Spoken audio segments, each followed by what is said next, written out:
Bisa. Bisa.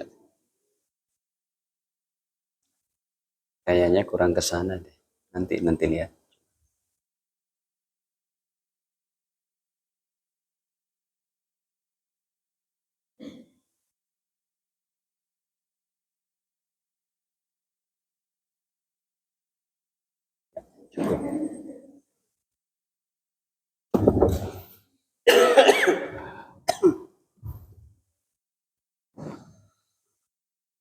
Cukup. Cukup.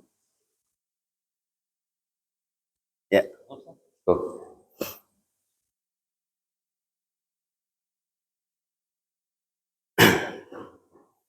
Bismillahirrahmanirrahim. Assalamualaikum warahmatullahi wabarakatuh. Innal hamdalillah nahmaduhu wa nasta'inuhu wa nastaghfiruh wa na'udzu billahi min shururi anfusina wa sayyiati a'malina. May yahdihillahu fala mudilla lahu wa may yudlil fala hadiya lahu.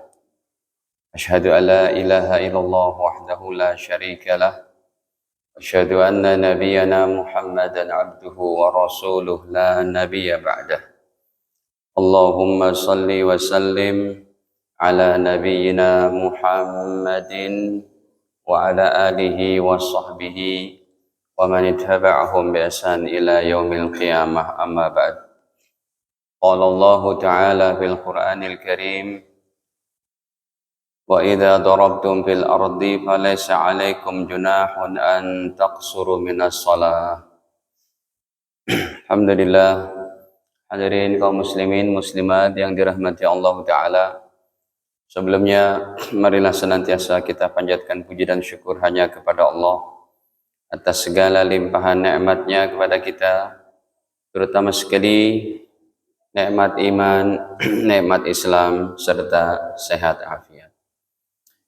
Salawat beserta salam semoga senantiasa tercurahkan kepada Nabi mulia Nabi Muhammad sallallahu alaihi wasallam beserta keluarga, para sahabat, dan juga kita umatnya. Amin ya rabbal alamin.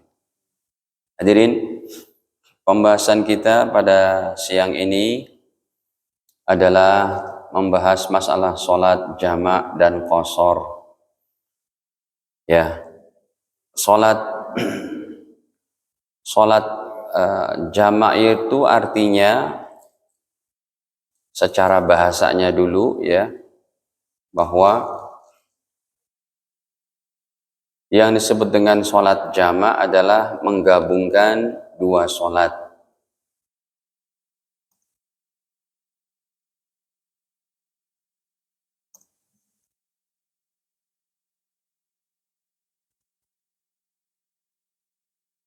Jadi dua sholat digabungkan di waktu yang pertama atau waktu yang kedua. Sholat jamak ini contohnya yang boleh dijamak adalah zuhur dan asar, serta maghrib dan isya. Sedangkan subuh tidak boleh dijamak, tidak boleh diqashar juga. Sekarang sholat qashar. Sholat qashar artinya meringkas sholat.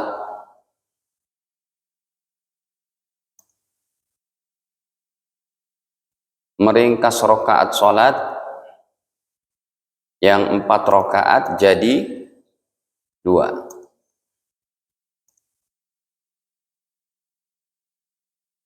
Nah, sedangkan mengqashar sholat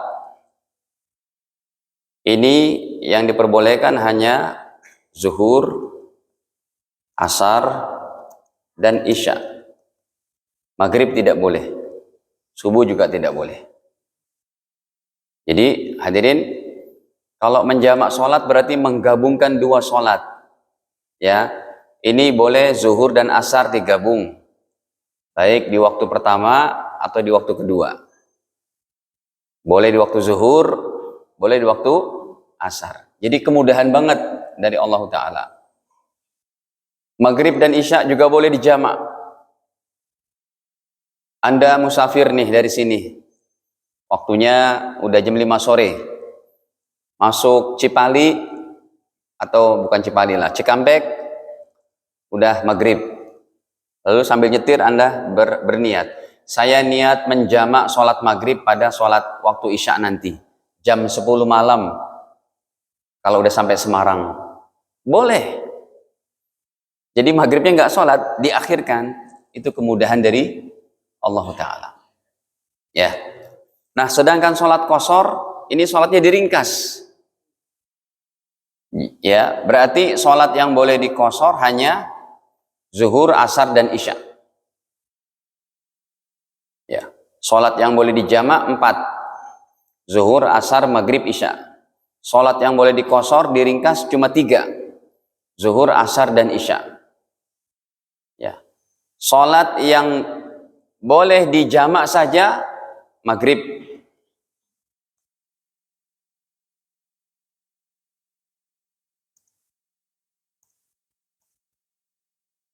Sedangkan sholat yang tidak boleh dijamak, tidak boleh diqashar, subuh.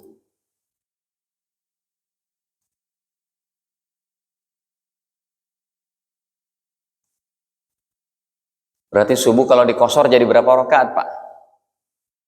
Jadi 1 rakaat. Makanya begitu. Ya, jadi hadirin, sholat yang boleh dijamak, digabungkan ada 4. Zuhur dan asar, maghrib dan isya. Sholat yang boleh diqashar saja ada 3. Yaitu sholat yang boleh diringkas ada 3. Yang jumlahnya 4 rakaat. Zuhur, asar, dan isya. Sholat yang boleh dijamak saja 1. Ya, maghrib. Sedangkan sholat yang tidak boleh dijamak dan nggak boleh juga diqashar, yaitu subuh. Hadirin, ini diantaranya secara intinya dalilnya dari Al-Quran surat An-Nisa ayat 101. Ya, karena dari zaman Nabi itu memang sudah berlaku yang namanya pergi jauh, musafir, jaraknya lebih dari 90 km. Maka turunlah ayat-ayat ini. Ya. Wa idza darabtum fil ardi, dan apabila kalian bepergian di permukaan bumi, falaisa alaikum junahun, tidak apa-apa bagi kalian antaqsuru minas shalah, untuk mengqashar salat. Ya, untuk mengqashar salat. Jadi zuhurnya, berarti kalau salatnya hanya diqashar, ya udah di waktu masing-masing. Zuhur di waktu zuhur, asar di waktu asar, isya di waktu isya. Ya, tapi kalau Anda mau menjamak dan qashar, maka dua-duanya tuh boleh digabungkan. Zuhur dengan asar 2 rakaat. Ya, sedangkan maghrib dengan isya, maghribnya tetap 3 rakaat, nggak boleh diqashar. Lalu isyanya 2 rakaat. Nah, hadirin para jamaah dirahmati Allah. Jadi qashar itu kalau secara bahasa artinya adalah meringkas. Meringkas sholat yang semula harus dikerjakan 4 rakaat. Ya, misal zuhur, asar, dan isya menjadi 2 rakaat. Ya, tadi udah kita jelaskan. Nih ayatnya yang tadi surat An-Nisa ayat 101. Nanti hadirin ada diantaranya karena tuntunan konsentrasi penuh dalam menghadapi serangan pihak musuh. Jadi dalam keadaan berperang pun boleh untuk diqashar sholatnya supaya nggak kelamaan. Ya, dalam keadaan sakit juga boleh, dalam keadaan dalam keadaan musafir gitu ya. Baik. Nah, hadirin, ini petunjuk teknis masalah mengqashar lebih detail ada dalam kitab-kitab fikih para ulama ya. Di antaranya disebutkan di sini dalam kitab matnul ghoyah bahwa seorang musafir diperbolehkan mengqashar sholat yang memiliki 4 rakaat dengan 5 syarat. Ya. Yang pertama, kepergiannya bukan dalam rangka maksiat. Nah, kalau pergi musafirnya maksiat, Pak, ada orang mau mengqashar sholat tapi perginya untuk maksiat. Ya, untuk mencuri, untuk berbuat yang tidak-tidak, maka itu dilarang untuk, ya, dilarang, nggak bisa dia untuk mengqashar sholatnya. Jarak perjalanannya paling sedikit 16 farsakh. 16 farsakh itu kalau kita artikan dengan kilometer kita 90 kilometer. Ya. Ini 16 farsakh berarti kurang lebihnya itu adalah 90 kilometer nanti.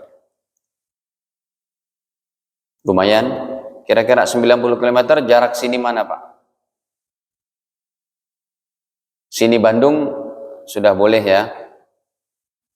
Kemudian yang ketiga, sholat yang diringkas adalah yang berrokaat 4.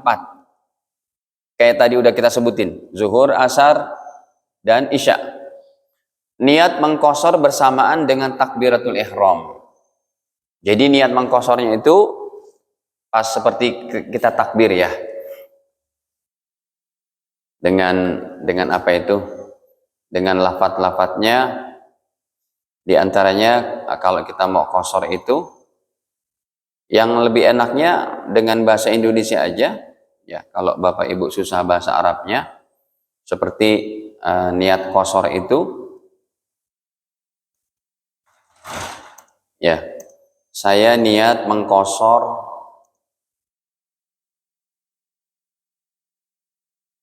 sholat duhur 2 rakaat lillahi ta'ala. Tuh, ya. Nanti kalau sholat asar sama juga, saya niat mengqashar sholat asar 2 rakaat. Sholat isya pun begitu. Saya niat mengqashar sholat isya 2 rakaat. Berarti ini nggak pakai jamak, ya. Tapi kalau pakai jamak qashar, artinya jamak qashar berarti digabung juga dan diringkas juga.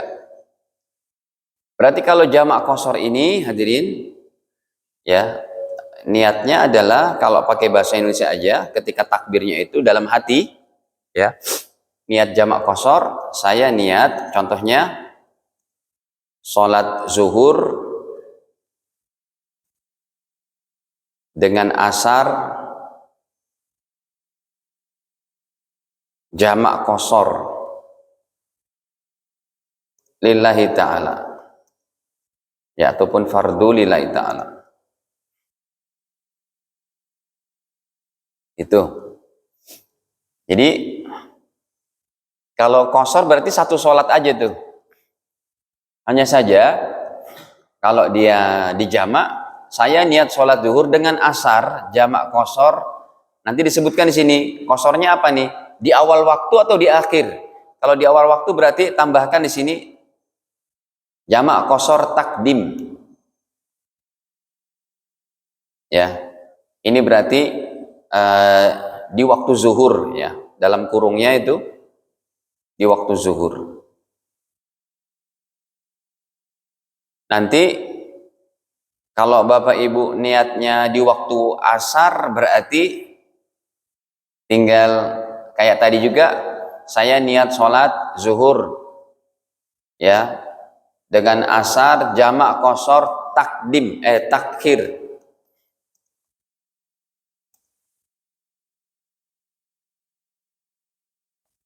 Ya, lillahi ta'ala. Ini berarti jamak qashar takhir lillahi ta'ala, berarti di waktu asar ini.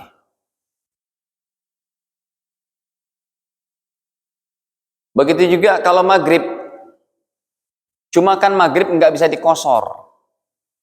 Jadi kalau sholatnya maghrib, ya, saya niat sholat maghrib dijamak dengan isya. Dijamak takdim dengan isya 3 rakaat. Ya, fardu lillahi ta'ala.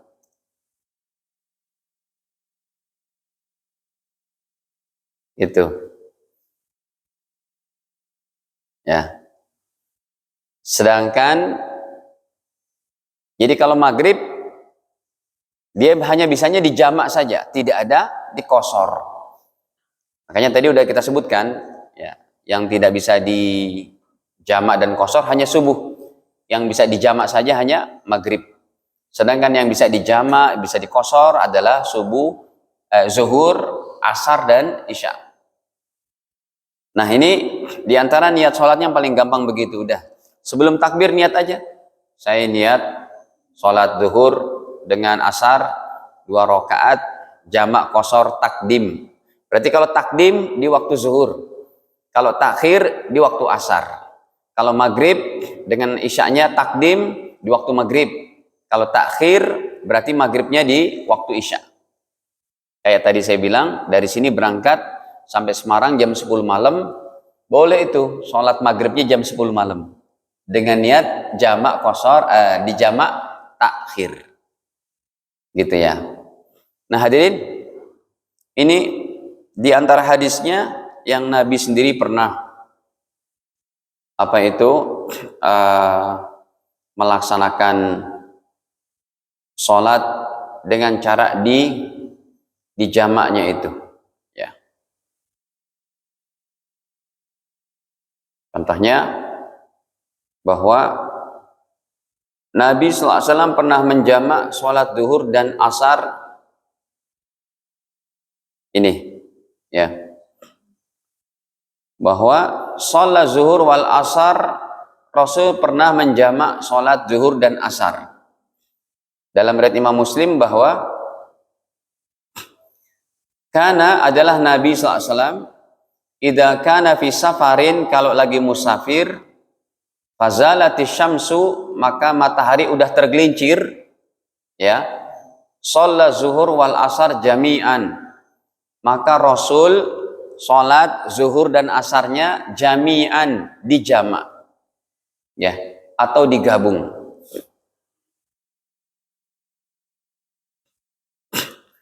Sholat zuhur dan asarnya dijamak atau digabung. Nah hadirin, ini riwayat Imam Muslim yang legalitas sholat zuhur dan asarnya itu memang mudah sekali untuk kita lakukan. Cuma ada permasalahan, kalau sholatnya di pesawat, sholat jamak kosor di pesawat, kayak besok nih saya berangkat umroh besok, ya, kita berangkatnya itu dari pagi, jadi di pesawat itu kebetulan besok saya berangkat umroh gitu ya, jadi kita berangkat take off-nya itu sekitar jam 9 pagi, mesti nanti zuhur asarnya di atas pesawat itu. Nah ini bagaimana kalau sholat di pesawat, ya, sholat jamak kosor di pesawat ataupun sholat di kereta, gitu. Hadirin, di sini memang ada ulama berbeda pendapat. Kalau yang paling gampangnya, yang paling mudahnya adalah ikut kepada madhab Hanafiyah, ya, sholat di atas pesawat, sholat di kereta, itu kalau madhab Hanafi sah dan tidak wajib qodok.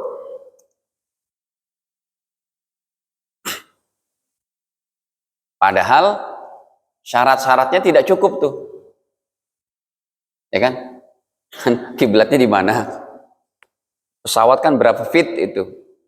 Biasanya kalau kita jarak jauh Saudi ke sini kan 8 jam, 9 jam. Itu di atas 32.000 feet. Berarti Ka'bahnya kan di bawah gitu. Nah, ini yang paling gampang yang diamalkan sama umat Islam mengikut mazhab Hanafiyah sah dan tidak wajib qada. Gitu. Asalkan sudah berwudu, ya. Bukan dengan tayamum di pesawat.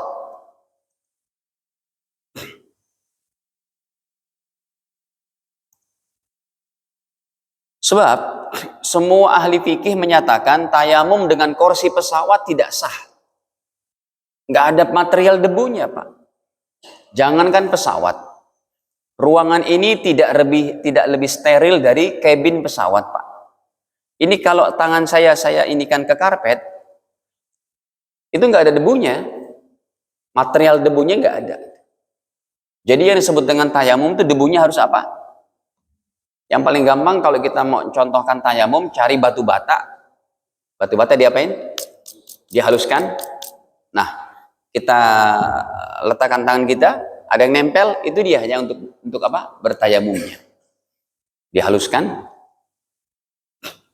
Jadi hadirin, kalau Anda di pesawat, nah sekarang di pesawat nih, kayak tadi, besok saya berangkat, pesawatnya insya Allah jam 9 take off.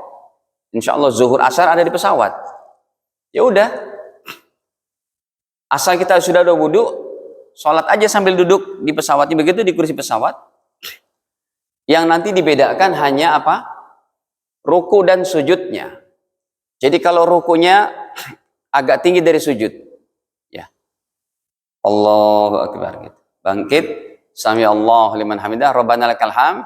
Nah, sujudnya lebih apa? Lebih rendah kepalanya. Allahu Akbar. 2 rakaat saja sudah. Ya. Di jamak qashar mudah sekali, ya. Saya niat sholat zuhur 2 rakaat di jamak qashar takdim dengan asar. Allahu Akbar, 2 rakaat, selesai salam, langsung. Dia syaratnya tidak boleh ditunda lama. Mualat, langsung ketika kita habis selesai sholat zuhur, langsung niat lagi sholat asar. Saya niat sholat asar, jamak qashar takdim di waktu zuhur 2 rakaat. Allahu Akbar, selesai. Insya Allah nanti dari jam 9 sampai di Saudi itu paling jam 5 sore. Ya, kurang lebih. Atau jam 4 sore begitu. Nah, nanti berarti kalau kita sudah sholat asar sudah, tinggal nunggu waktu maghrib, kita udah sampai Mekah, ya udah.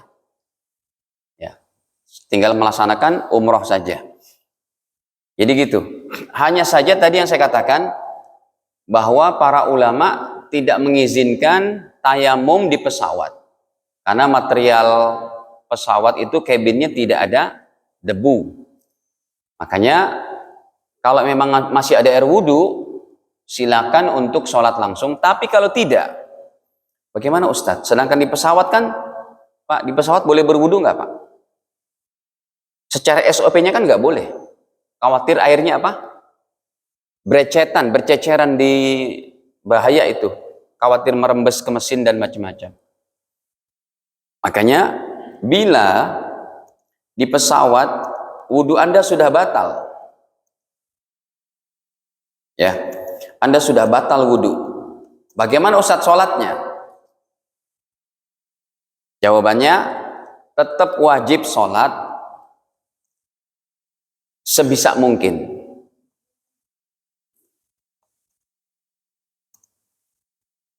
Hanya saja di sini kayak tadi, sholatnya sebisa mungkin nggak pakai wudhu, ya, dengan niat lihurmatil wakti. Artinya apa? Menghormati waktu, memuliakan waktu. Memuliakan waktu, kalau setiap waktu itu pasti ada waktu sholat. Nanti setibanya di Mekah atau di Madinah, setibanya di tujuan, sholatnya di qada. Itu. Ini kalau Anda ternyata sudah batal nih. Ya, biasanya kita dari subuh kan itu kita sudah mulai check-in tuh, Pak. Jam 9 berangkat, biasanya check-in udah 2 jam sebelumnya. Berarti check-in habis apa? Habis subuh tuh. Ada yang dari Jabodetabek kan, ngantuk, udah di pesawat kan biasa tidur tuh, tidur udah batal wudunya kan. Nah ini kalau udah batal gimana sholat zuhurnya? Udah, nggak usah berwudu, nggak usah tayamum juga, sholat sejadi-jadinya. Setibanya di tujuan, seperti yang besok nih saya lakukan, kita tibanya tujuannya di Mekah, maka sampai di Mekah dikodok. Tentunya setelah istirahat ya, setelah nyaman. Ingat-ingat tuh, 2 waktu sholat zuhur dan asar di udara, yang kita sholatnya nggak pakai berwudu itu wajib dikodok. Makanya sholatnya tadi yang di pesawat disebut sholat lihurmatil wakti, untuk menghormati waktu. Begitu ya. Nah hadirin, saya kadang melihat itu jamaah ya orang awam, dia nggak ada wudhu, tayamum di pesawat. Nggak ada satu kitab fikih pun yang membolehkan itu. Jadi tetap sholatnya sholat sejadi-jadinya tanpa berwudhu, nanti wajib diapain? Dikodok. Baik, hadirin, kemudian ada permasalahan. Ini ada pertanyaan jamaah nih dari Pak Maulana. Pak Maulananya nggak ada ya? Oh, lagi keluar pelatihan. Nah hadirin, ini ada yang bertanya masalah apa? Yaitu uang kas masjid gitu ya. Hadirin, para jamaah dirahmati Allah, ya. Uang kas masjid ini, kalau saya baca dari fatwa para ulama, begini bunyinya itu dalam kitab Bughiyah. Jadi memang para DKM, sebenarnya Pak, orang yang menjadi DKM masjid itu berpahala sangat banyak. Kenapa berpahala sangat banyak Pak? Karena masjid jadi nyaman, bersih, imamnya ada imam rawatibnya, sholatnya tertib. Itu kan gara-gara diatur oleh para DKM. Mereka berembuk bagaimana masjid menjadi hidup, memakmurkan masjid. Ya. Ada beberapa masjid di Jakarta dan sekitarnya yang kami urus untuk masalah imamnya apanya. Itu di setiap masjid udah kita sediakan tuh Pak, di setiap masjid. Sekarang udah levelnya para DKM tuh menyediakan masjid dengan imamnya para penghafal Quran. Iya, semuanya udah begitu sekarang Pak. Kayak di Pondok Kelapa Indah sini ada beberapa masjid yang kita ini kan, ya. Dan dia masih ada space tuh, maka dibuatlah di sini rumah imamnya, rumah dinas, ya, rumah untuk imam. Kali aja nanti imamnya berganti, maka imam yang baru masuk di situ. Ini rumah untuk muazin. Ya, rumah muazin biasanya lebih kecil daripada rumah imam. Biasanya rumah imam itu dengan keluarganya di situ. Nanti uang kesejahteranya dari mana? Dari uang kas masjid. Gitu. Ya. Makanya di sini para ulama mengatakan wa yajuzu bal yundabu, dan dianjurkan lil qayyim, untuk orang-orang yang mengurus masjid, ayyaf al ma yu'tadu fil masjid, untuk mengerjakan kegiatan masjid apa yang udah menjadi kebiasaan. Sumpamanya mereka ada pekerjaan apa itu, ya, maka boleh menyediakan min qahwatin wadukhun, minumannya, kopinya. Ini pengarang kitab Syekh apa itu? Syekh Abdurrahman yang beliau mengarang kitab ini yang saya tampilkan sekarang, ini beliau menyatakan wadukhun, dan boleh menyediakan rokok. Ini zaman dulu berarti ya Pak, pada abad ke-10 Hijriah kitab ini tulis. Tentunya mereka belum mendapat pesan-pesan tentang apa? Tentang rokok. Kalau rokok kan sekarang dilarang, maksudnya mengganggu kesehatan dari penelitian dokter. Maksudnya begitu. Ketika ada rapat apa, boleh menyediakan makanan, minuman, ya, wa ghairihima, bahkan mimma yarghabul nahwal musallin, boleh disediakan untuk para jamaah yang kalau dia mau sholat. Dan ini sudah ada prakteknya loh Pak. Ya, di pojok masjid disediakan di situ ada heaternya, ada apa tuh, dispensernya, ada kopi, ada gula, ada teh. Ini pakai uang keuangan masjid boleh. semacam pengajian kayak begini, di belakang ada konsumsi, ini boleh, gitu ya. Baik, kemudian lagi coba kita ini kan lagi terjemahnya saja ini. Barang yang diwakafkan untuk kemaslahatan masjid seperti yang terjadi pada pertanyaan di atas boleh dipergunakan untuk membangun. Seperti uang tromol Jumatan tuh Pak. Kalau Jumatan ada nggak di sini? Ya kan? Justru itu biasanya dapatnya banyak tuh. Satu masjid yang nanti untuk kegiatan itu. Di sini disebutkan oleh para ulama boleh dipergunakan untuk membangun, memperkuat masjid dan juga untuk membayar takmir, pengajar, imam, membeli karpet, minyak dan segala sesuatu yang disukai oleh para jamaah seperti kopi dan rokok. Ini berarti rokoknya maksudnya pada zaman dulu yang mereka belum tahu anjuran dokter. Oke, rokoknya kita hilangkan, Pak, ya. Atau makanan seperti ini, gitu. Baik. Dalam hal ini juga harus mempertimbangkan mana yang lebih penting. Ya, catatannya ini hasil keputusan Masail LBM NU Jombang di Pondok Pesantren Tarbiyatun Nasyiin. Ini pada tahun 2012 sudah diputuskan seperti itu. Jadi kita ada pijakannya dari para ulama, uang masjid itu boleh untuk kemaslahatan masjid. Kecuali rokoknya ya Pak. Ini kan zaman dulu kitabnya nih, kitab zaman dulu. Ya, kecuali rokoknya. Nah, untuk kegiatan masjid yang berkaitan dengan apapun itu boleh dipakai dari uang masjid. Makanya hadirin, saya kasih seperti yang masjid udah kita bina tuh di Pondok Kelapa, di Bintaro atau di Menteng. Kebetulan juga ada beberapa masjid di Menteng yang kita awasi ininya, kegiatannya gitu kan. Demikian juga dengan dengan masjid yang ada di Pulau Mas. Bahkan di Pulau Mas itu imamnya 4 orang, semuanya penghafal Quran. Dan di Pulau Mas itu kan rata-rata rumahnya di atas 500 meter persegi itu Pak. Sehingga para direktur, para menteri, para pejabat yang udah pensiun, sore harinya ngapal Quran sama imam-imamnya itu. Dibuat kegiatan ngapal Quran. Ada Jenderal Anu, ada Bapak Menteri mantan Anu, rumahnya di situ. Jadi dibuat kegiatan. Nanti imamnya itu yang 4 orang, rumahnya di situ dibuatin. Rumah dinas. Gajinya dari mana?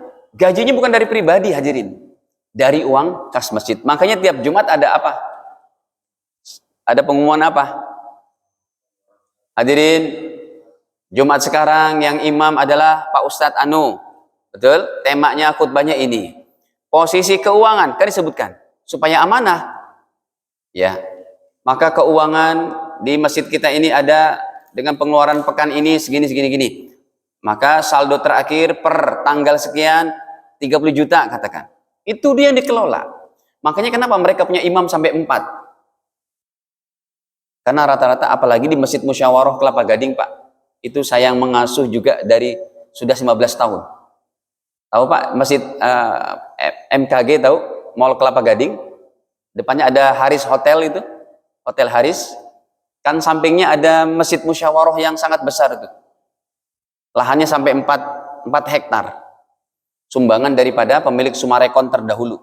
Yang orang Betawinya tapi sebelum pecah dengan Sumarekon. Ya, yang saya mengelola juga pengajiannya di Al-Azhar. Semua Sumarekon. Semua Sumarekon Kelapa Gading. Itu kan Al-Azharnya dari TK, SD, SMP, SMA. Itu saya yang bimbing itu para ustadznya. Nah ini masjidnya. Masjid yang di depan MKG itu, Mall Kelapa Gading, namanya Al-Musyawarah. Itu hadirin setiap pekannya itu, mereka mendapatkan uang tromol Jumatan 50 juta. 50 juta. Ya. Pengurusnya ada Pak Jenderal Suparto, ada Pak Jenderal Nadim. Rata-rata jenderal dan inilah, orang-orang kayak begitu. Nah hadirin, akhirnya imamnya tuh sekarang ada 4 orang. Yang menetap di situ para penghafal Quran. Dan dari mana uang kesejahteraannya tiap bulan? Ya dari situ.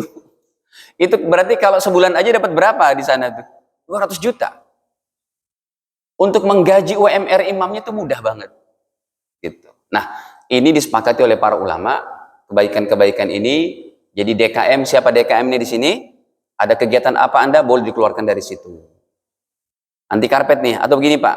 Ini ada permasalahan begini, hadirin. ada, mohon maaf, jamaah orang Betawi kita, Pak.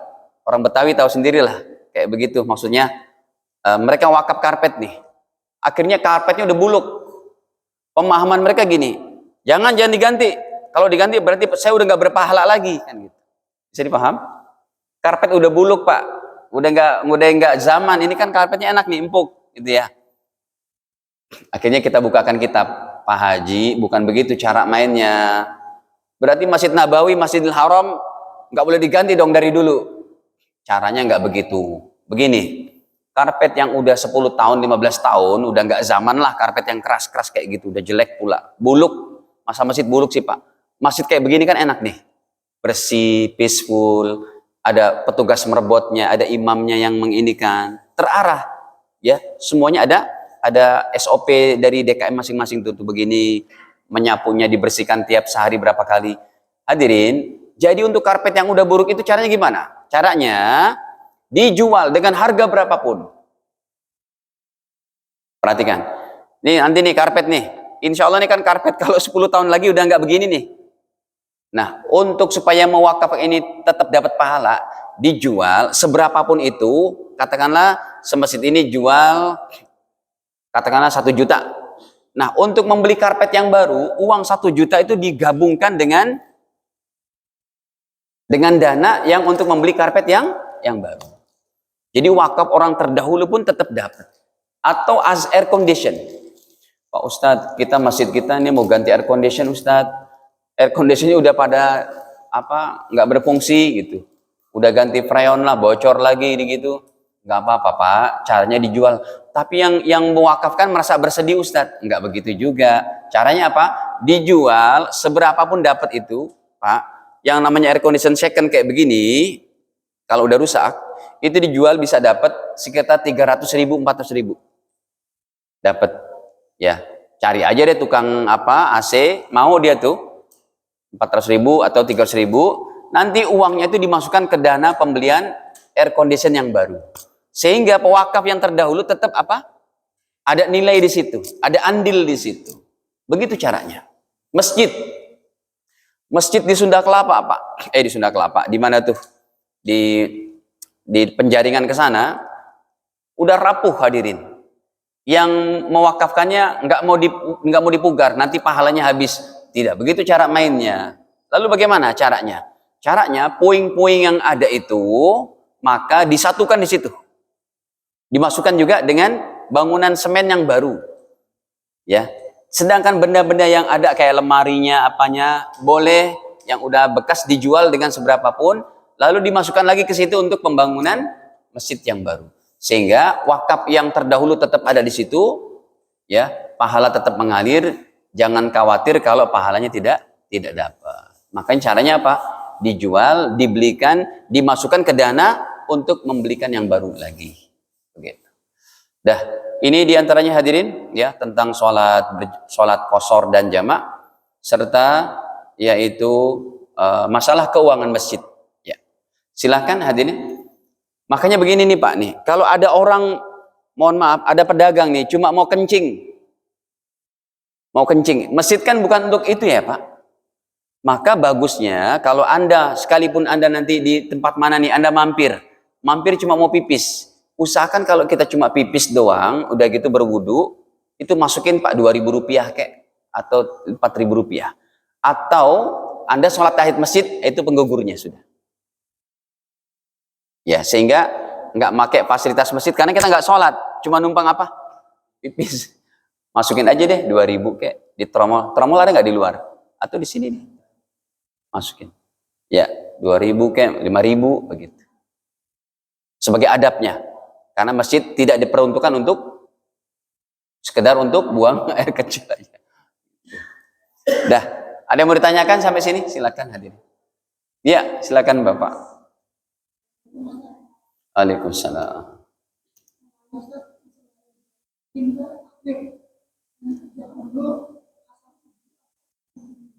Iya, hadirin, untuk jamak takhir saya sendiri memandang yang terbaiknya waktu urutan sholatnya tidak berubah. Contoh, kita kan urutannya kan subuh, zuhur, asar, maghrib, isya. Contohnya Anda sholat maghrib jamak takhir ya. Katakanlah maghribnya diundurkan ke jam 9 malam. Nah itu urutannya tetap jangan dirubah. Kalau bisa maghrib dulu tetap, setelah itu baru apa? Isya. Cuma sebagian ulama juga berpandangan, kalau Anda jamak takhir, udah jam 9 malam, isya dulu juga boleh, setelah itu maghrib. Cuma saya memandang lebih bagus, urutannya tidak berubah. Yang tidak boleh, jamak takdim. Bapak sholat maghrib dan isya di waktu maghrib, tapi sholatnya isya dulu, itu tidak sah. Gitu. Ya, gitu ya. Ada lagi? Ya, silakan. Waalaikumsalam.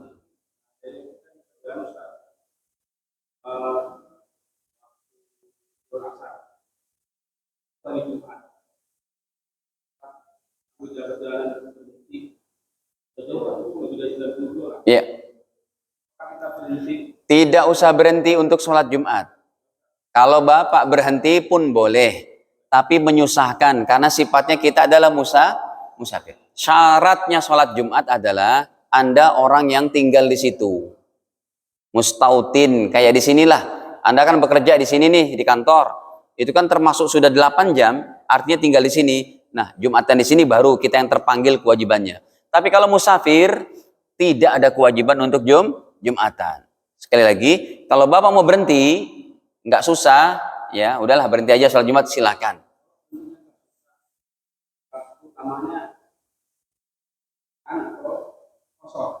Jumat lebih utamanya adalah qashar.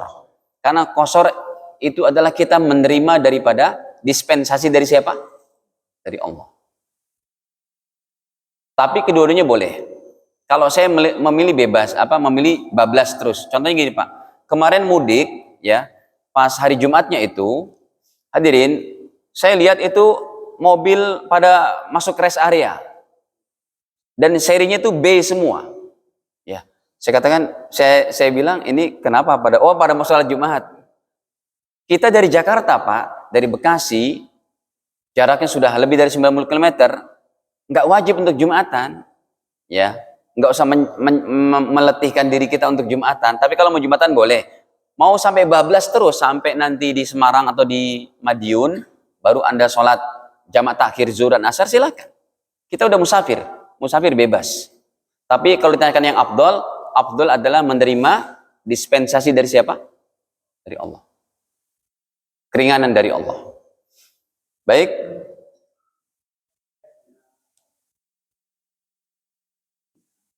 Cina, Masya Allah.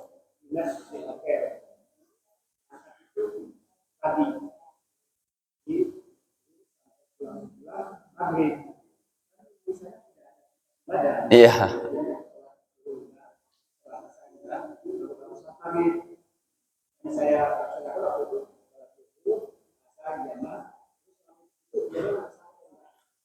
Sholatnya semua kalau waktunya sudah lewat, jadi Anda nanti sholatinnya itu sekaligus semua di waktu maghrib.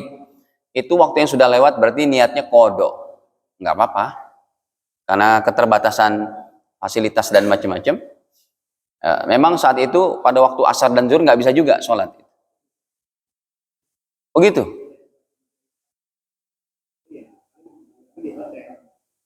Oke. Ya udah, pas di hotel disempurnakan. Berapa sholat yang tadi belum sholat, tapi ingat kalau waktunya sudah habis, niatnya apa? Qadha. Kalau waktunya masih ada, baru niatnya apa? Adaan tunai. Tapi kalau sudah habis, qadhaan. Kayak maghrib, zuhur, asar kan udah habis tuh. Ya udah, saya niat sholat zuhur 3 rakaat, qadha, Allahu Akbar. Saya niat sholat zuhur 2 rakaat kok 3 rakaat. Saya niat sholat zuhur 2 rakaat qadha di qashar. Saya niat juga sholat asar qadha 2 rakaat. Bukan jamak lagi tuh. Karena waktu udah habis. Niatnya qadha tapi di qashar. Boleh. Sampai begitu ya? Berarti zuhur asar nggak ada kesempatan sholat. Jadi ini termasuk Anda memperhatikan waktu yang diperintahkan oleh Allah. Sekalipun sholatnya sudah sampai qadha. Jadi pas sampai hotel, sebelum sholat atau boleh habis sholat maghrib, udah gitu zuhur 2 rakaat dikodok, asar 2 rakaat dikodok. Ya.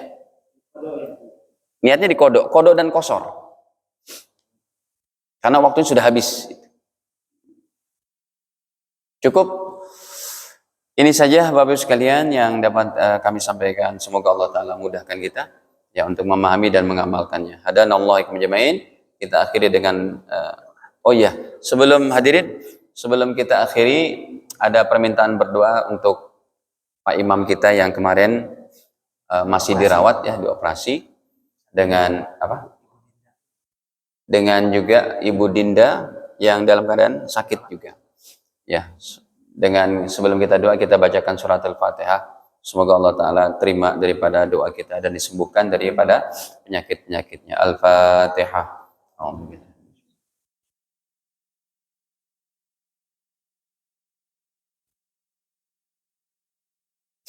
Bismillahirrahmanirrahim. Alhamdulillahirabbil alamin. Allahumma shalli ala sayyidina Muhammad wa ala ali sayyidina Muhammad.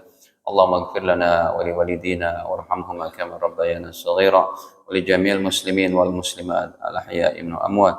Allahumma shfi mardana shifaan ajilan la yughadiru saqama. Allahumma atihim sihhatan tammatan la yughadiru maradan saqaman fil mustaqbal ya arhamar rahimin. Allahumma rabbana la tuzigh qulubana ba'da idh hadaytana wa hab lana min ladunka rahmatan innaka antal wahhab. Rabbana atina fid dunya hasanah wa fil akhirati hasanah wa qina adzabannar. Walhamdulillahirabbil alamin. Alaikum minkum. Wassalamualaikum warahmatullahi wabarakatuh.